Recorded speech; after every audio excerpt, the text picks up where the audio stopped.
Os canais pagos no Brasil começaram a ser comercializados no começo dos anos 90, mas foi próximo do final dessa década que sua popularização teve início, e com isso novos canais segmentados surgiram para tornar os pacotes das operadoras mais atraentes aos assinantes. Antes reinando absoluto quando o assunto era o segmento infantil, o Cartoon Network viu sua posição ameaçada quando dois novos canais foram lançados com seus sinais dedicados ao nosso país, a Nickelodeon e o tema dessa edição do Trivia Box, a Fox Kids. Preparados para mais uma viagem no tempo? Então, antes de tudo, não esqueça de deixar o seu like nesse vídeo, que é muito importante para a produção do nosso trabalho, e aproveita para se inscrever no canal caso ainda não seja inscrito.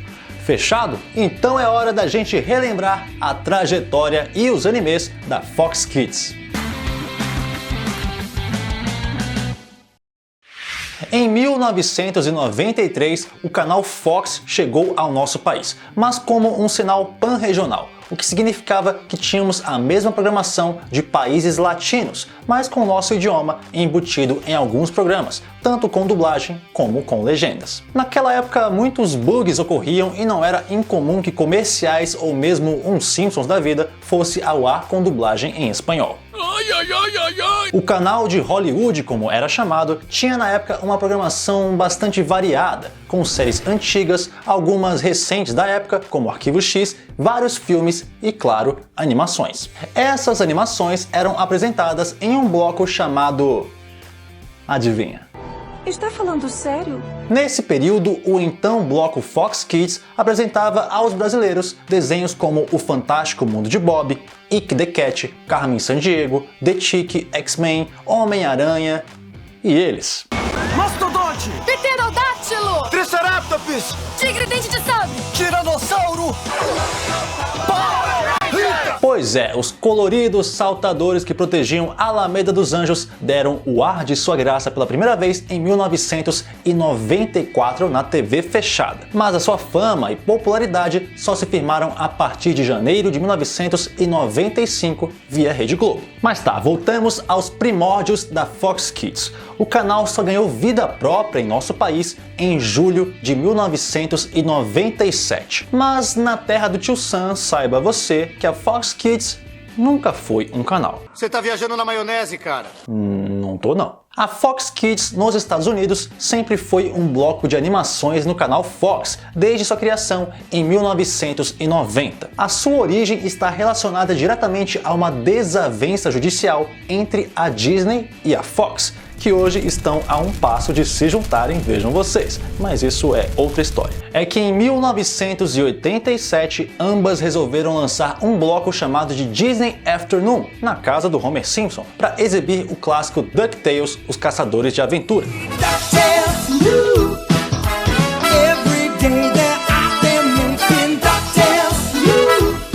Mas já em 1988, a casa do Mickey Mouse resolveu lançar o seu próprio canal e quebrou o contrato que tinha com a Fox, exibindo DuckTales em sua programação. As tretas entre ambas aumentaram e, como resposta às malcriações da Disney, a Fox Kids foi criada.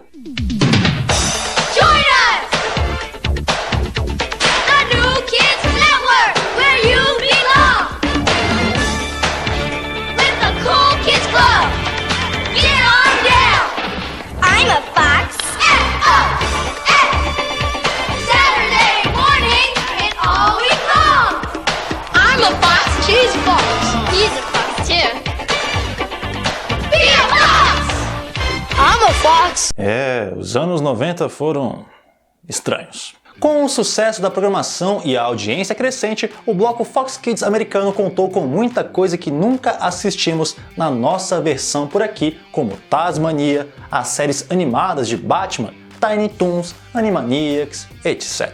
E eu vou falar novamente, nunca passaram esses desenhos na Fox Kids daqui.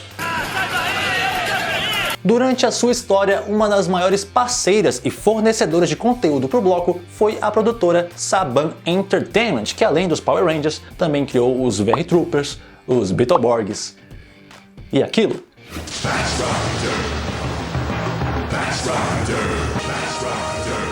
Aliás, já tem vídeo aqui falando sobre essas criações peculiares da Saban, depois dá uma conferida no link do card ou na descrição.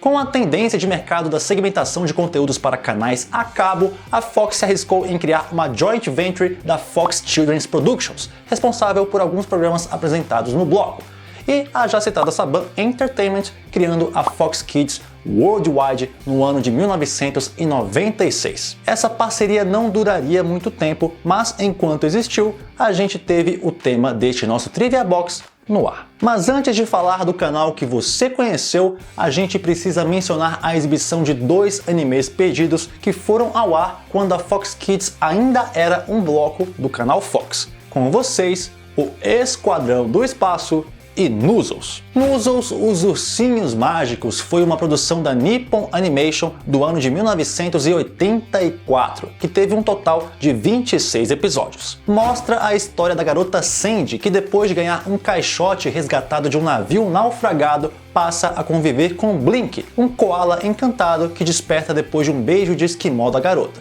No mesmo dia, Sandy conhece Pink, irmã de Blink, e os três juntos passam a viver grandes aventuras.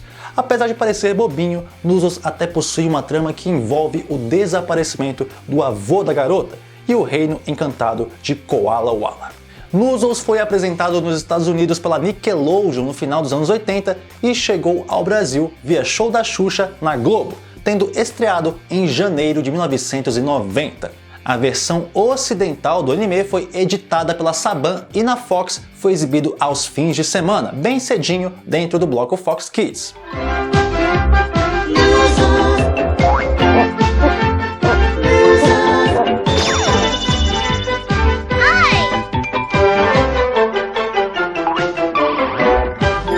Esquadrão do Espaço é outro anime que teve uma passagem na TV aberta no Brasil antes de passar na TV paga. No começo dos anos 90, a Record entrou na moda dos programas infantis e lançou o seu A Casa Mágica, apresentado por uma tal de Silvinha e Alan Frank, que na época fazia parte de um grupo chamado Polegar. E foi nesse programa que Esquadrão do Espaço apareceu para nós, com direito à abertura em japonês e tudo.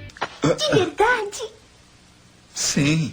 Chamado originalmente de Akudai Sakusen Strangle, esse anime foi uma produção realizada em 1983 pelos estúdios da Kokusai Eigasha em parceria com o time criativo da Toei Company. Dessa mesma parceria, aliás, saiu o anime Honey Honey, que foi exibido pelo SBT por essas bandas. Ao todo, Strangle teve 53 episódios levados ao ar no Japão, mostrando as aventuras de um grupo de pessoas de diferentes cantos da galáxia que foram reunidas para formar o Esquadrão Gorila. Liderados pelo ruivo e destemido Jet e com direito até a uma espécie de Chewbacca no time, os mocinhos lutam contra os planos da organização do mal, Crime, e pilotam naves espaciais bastante funcionais para guerrear contra inimigos nos confins da galáxia. Mas o maior trunfo da equipe está em um versátil robozão gigante que assume várias posturas diferentes conforme as circunstâncias pedem. Só que nem sempre o robozão era visto em combate na série, que possui um roteiro que dava mais atenção à relação de seus interessantes personagens. Em linhas gerais, a série tem um clima bem pouco infantil e em determinado ponto da história, personagens principais morrem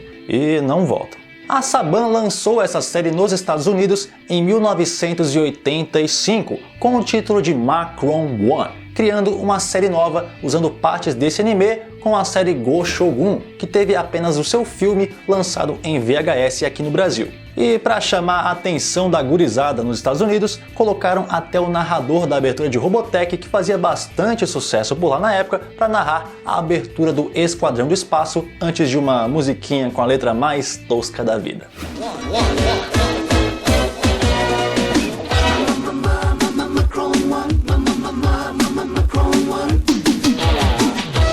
Por sorte, a versão apresentada pela Fox manteve a sua integridade. Mas como isso é possível? Em seu primeiro ano de existência, a Fox Kids Brasil era um canal segmentado em 4 grandes blocos: a Cabana Mágica, o Circo Louco, o Superdomo 2000 e o Clube VIP.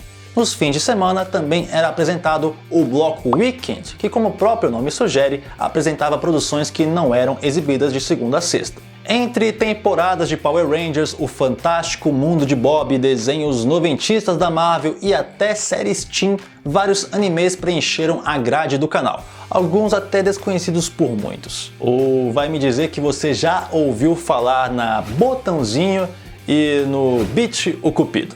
Botãozinho foi produzido em 1985 pelos estúdios Topcraft, a mando de ninguém menos que a Sanrio, a dona da Hello Kitty e da divertida Agretsuko. Com apenas 26 episódios, a série apresentava a pequena e fofinha Botãozinho, que vai parar em um planeta distante com a ajuda de um pequeno robô que veio à Terra colher morangos para o Reino do Açúcar. Isso muito antes de Hora de Aventura surgir. Lá ela descobre que é parente do rei e resolve passar um tempinho nos arredores se divertindo com seus novos amigos e aprontando muita confusão.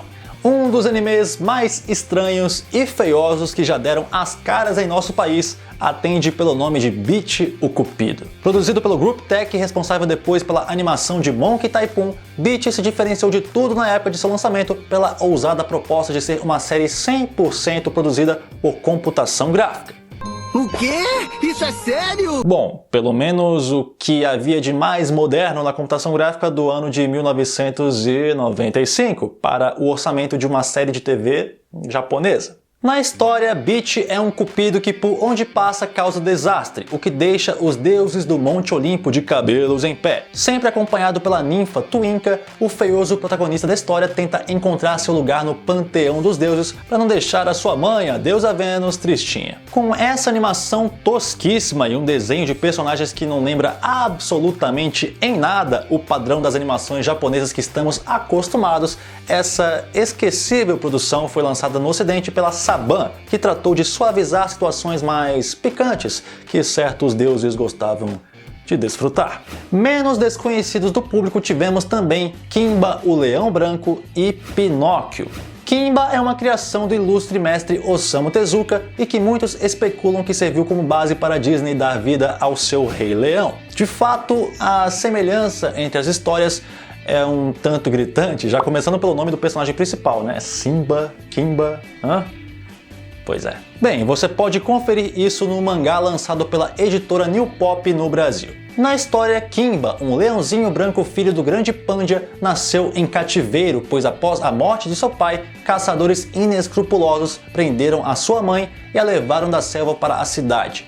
Nascido em uma jaula e entre os ratos, o futuro rei das selvas consegue se libertar e voltar ao reino de seu pai, onde passa a viver grandes aventuras enquanto cresce e continua o legado do grande Pandia, de impedir que o homem destrua a natureza. Com uma animação feita originalmente em 1965 pela Mush Productions, que era a produtora do próprio Tezuka, a série contava com uma animação meio desanimada se compararmos com o que já era feito na época aqui no ocidente, mas a sua trama é tão rica que esse detalhe fica em segundo plano. Os episódios da série foram apresentados por aqui pela primeira vez na TV Tupi e na década de 90 via TVE, onde foi apresentado com um teminha bem grudento e por isso mesmo inesquecível.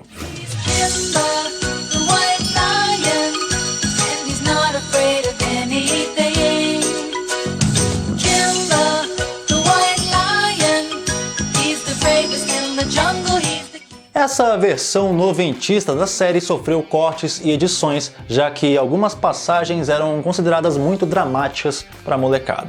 E por falar em drama, a versão do garoto de madeira que queria virar menino de verdade, produzida no Japão, consegue pôr as novelas mexicanas da Thalia para debaixo do tapete. Feita pelos estúdios da Tatsunoko, a mesma de Shurato e Zillion, esse anime com 52 episódios foi ao ar no começo da década de 70, chegando pela primeira vez ao Brasil pouco tempo depois, fazendo sucesso na TV Tupi, Record e TVS. Mas nos anos 90, a Saban resolveu trabalhar a série, dando uma remasterizada na imagem e modificando o seu roteiro original, cortando episódios para deixar a série menos triste e sombria. Sombria sim, já que em um episódio o boneco tenta arrancar o coração de um amiguinho e em outro, crianças fazem um tipo de ritual para incinerar brinquedos de madeira, mas os espíritos dos brinquedos possuem as árvores da floresta e resolvem punir as crianças matando elas. Por favor, ouçam um minuto. Vocês têm toda a razão de estarem zangados. Eles iam fazer uma coisa ruim, mas não vão mais. Então, por favor, deixe eles irem. Deixá-los ir? Esses fedelhos atrevidos que destroem coisas por prazer? Está brincando. Eles despertaram nossa fúria e agora devem sofrer as consequências. Diferentemente da versão otimista da Disney na versão japonesa, Pinóquio, ou Moku, se você preza pela versão original de tudo, sofre bullying o tempo todo. É teimoso, desobediente, egoísta, insensato, ingrato e, claro, mentiroso. Mas diferente de muita criança por aí, o bonequinho de madeira aprende com seus erros e segue em sua jornada para se tornar um menino, para o desespero de seu pai, o Gepeto. Sim, porque se como boneco o moleque dava um trabalhão, imagina como um menino de verdade. Finalizando, alguns episódios da série foram juntados como se fossem um filme e lançados em DVD no mercado brasileiro pela Spot Filmes, no começo dos anos 2000, com uma outra dublagem bem esquisita feita por uma tal de Brasil Corp. Nos fins de semana, o Willow Town era apresentado para os pequenos. Produzido em parceria com a Enoch Filmes, a SoftX e a TV Tóquio, essa série adapta um conto chamado de O Vento nos Salgueiros, do escritor britânico Kenneth Grahame. Com 26 episódios, a série teve dublagem realizada nos estúdios da VTI no Rio de Janeiro, e é uma produção tão obscura que até citamos ela no Trivia Box dos animes que passaram no Brasil, mas quase ninguém viu. Depois dá uma conferida. A Abelhinha Hutch, também chamado de A Abelhinha Guerreira quando exibida pela Globo, é mais um anime dos estúdios Tatsunoko que foi distribuído no ocidente pela Saban. Contando a jornada de Cofrinho de Mel atrás de sua mãe, esse anime também já foi falado em outro vídeo nosso bem antigo sobre os animes esquecidos da Rede Globo. Então se você está curioso para saber mais, veja no link da descrição. E bem, a retrospectiva de vídeos antigos continua, pois em nosso velho Trivia Box sobre os animes do canal Locomotion, comentamos sobre Gatchaman, que no Brasil acabou sendo apresentado como GeForce, Guardiões do Espaço, e que inclusive foi ao ar no Cartoon Network no começo de suas operações no Brasil, bem como em diversos outros canais. O sucesso da série no Japão rendeu duas sequências chamadas de Gatchaman 2 e Gatchaman Fighter. Essas sequências foram fundidas, editadas e picotadas no ocidente como Eagle Riders, pela nossa não muito benquista Saban. Tentando dar a impressão que se trata de uma série inédita mesmo com o GeForce ou Batalha dos Planetas sendo relativamente famosas e conhecidas, a Saban alterou o nome de todos os personagens e misturou episódios para fechar um pacote de 65 capítulos, que é o número mínimo de episódios para alguns canais independentes nos Estados Unidos toparem apresentar algum desenho animado diariamente. Mas nos Estados Unidos o público já conhecia a primeira versão adaptada por Sandy Frank e parece não ter engolido as novas mudanças da Saban. Com uma péssima audiência, a série saiu do ar por lá depois de 13 episódios exibidos. Na história, Hunter Harris, Joe Tex, Kelly Jannar, Mickey Dugan e Oli Kiwani formam o time Eagle Riders, que lutam contra a ameaça alienígena de Cybercon e seus androides conhecidos como Vorak. Entre as várias alterações da história original, uma das mais bizarras é com um vilão chamado de Melanox, que na versão japonesa se chama Gel Sadra e na verdade é uma mulher.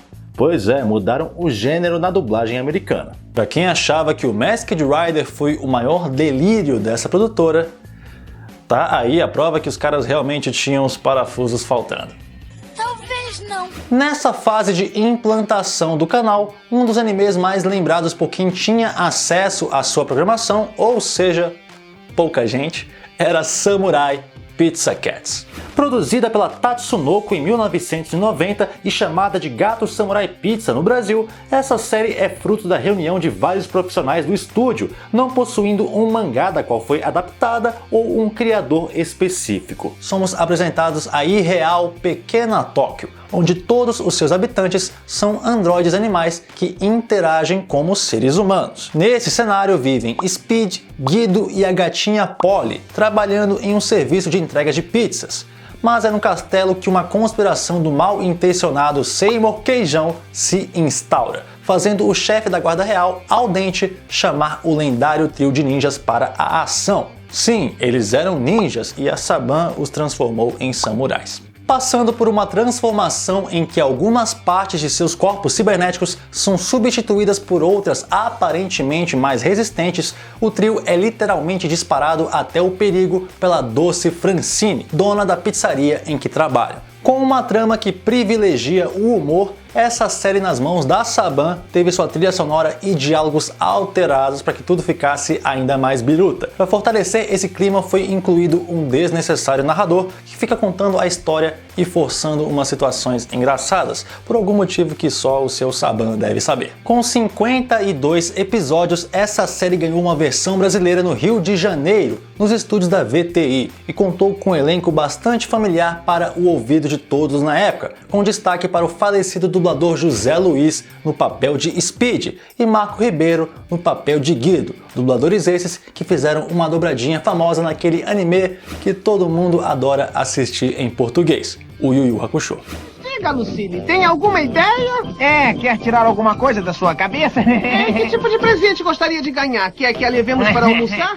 Finalizando, existem muitas informações malucas internet afora em torno dessa série, afirmando que a versão original, que atende pelo nome de Kyato Ninden Teyande, foi ao ar via SBT no começo dos anos 90 e que teria sido exibido na mesma época pelo Show da Xuxa e pouco depois na TV Colosso. Não encontramos qualquer registro material que comprove isso, então fica aqui o alerta para não acreditar em qualquer texto de Wikipédia por aí. Cola com nós que é sucesso. Tirando aquelas vezes que a gente erra, mas a gente corrige quando a gente erra. Mas é claro que sim. A popularidade crescente da Fox Kids, especialmente após a sua entrada nos pacotes mais básicos de TV por assinatura em nosso país, e as ações pan-regionais que o canal promovia, como a lendária Copa Fox Kids, ajudaram a ampliar o seu sucesso. Some isso a uma programação bastante variada com clássicos como Pica-Pau, séries direcionadas a garotas como no bloco Girl Power, heróis da Marvel e, claro, os eternos Power Rangers. A partir dos anos 2000, o canal contribuiria com mais ênfase na tsunami oriental que assolou a TV paga no Brasil naquela época, começando logo em janeiro de 2000 com a porquinha cor-de-rosa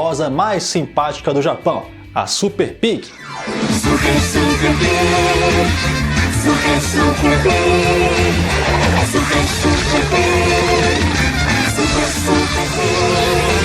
Mas a estreia que redefiniu a existência do canal foi mesmo a de Digimon.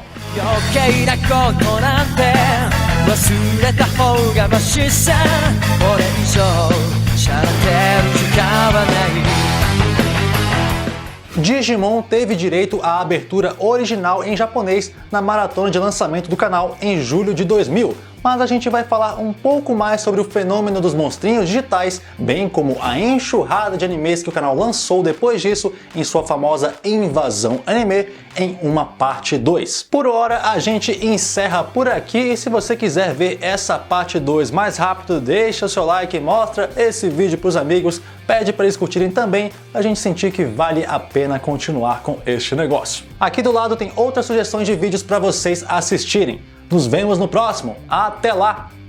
Falou!